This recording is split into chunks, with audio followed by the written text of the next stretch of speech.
আমরা দুপুরে উপজেলাতে যে উপজেলা দুর্যোগ ব্যবস্থাপনা কমিটি আমরা মিটিং করেছিলাম।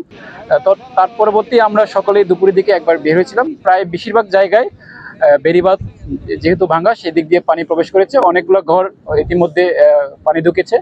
এখন আমরা এই মুহূর্তে আছি হলো আপনার কাপালেচর ইউনিয়নের শেষ প্রান্তে, একদম কুতুবদিয়ার একদম শেষ প্রান্তে।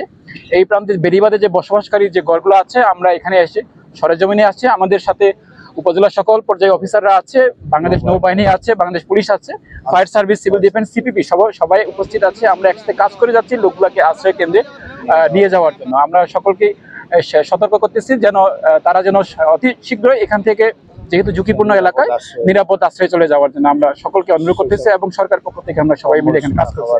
এবং সাথে আমাদের এখানে কিছু কম্বল এবং যাদের ঘর বাড়ি ভিজে গেছে, আমরা কম্বল, শুকনা খাবার দেওয়ার জন্য আমরা দেখে যেখানে প্রয়োজন মনে হয় আমরা সেখানে দেওয়ার চেষ্টা করি।